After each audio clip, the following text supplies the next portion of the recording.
Fran and Sasha from Women's Fight News, and I'm with Rack from Box Story, and we're here to talk about everything that's been happening in women's boxing and everything that's coming up. Mega fight for females.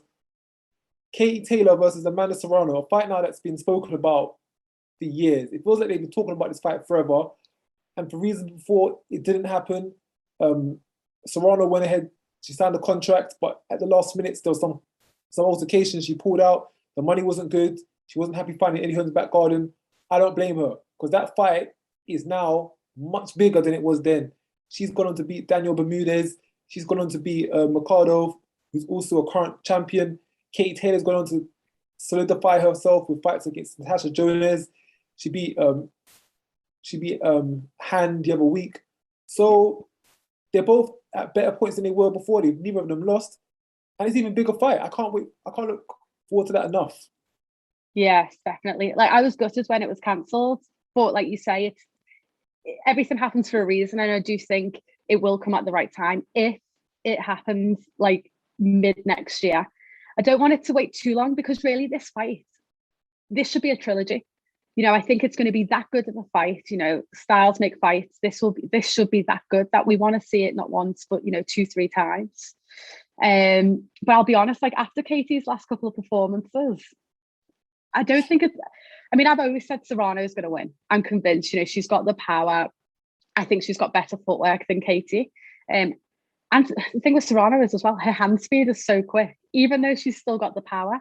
Whereas obviously Katie has her hand speed and her advantage. But I wasn't impressed with Katie last weekend at all. I thought she made.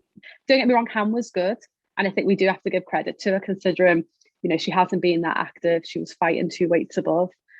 And so, give her credit. But I think Katie made hard work of that fight, in my opinion.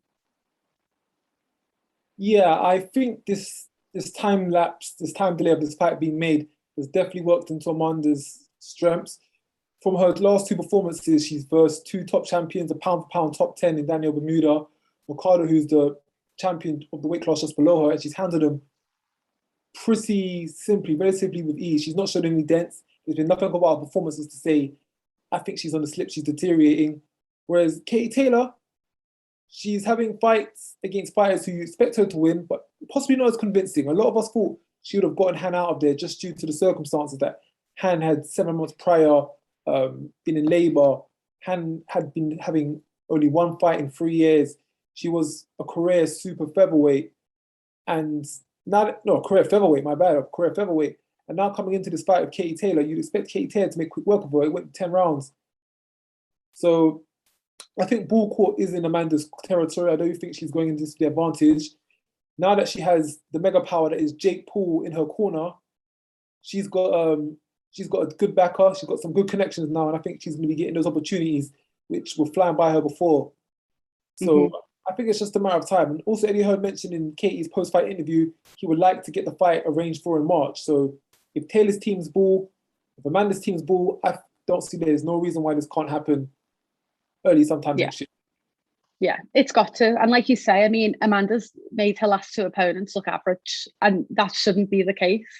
Whereas I think Katie's fought average opponents and made them look good. So yeah, I'm really excited. But I know Eddie said he wants Katie out in December, so I'm presuming that'll probably be another mandatory, and then to fight Amanda in Madison Square Garden, which again, that's going to be one of the biggest female fights of all time. And I think with Amanda, obviously she's got Jake Paul in the corner. She's had great performances. She has, not that she hadn't already, but she really has established the money that she's worth. She's been worth it for a long time anyway.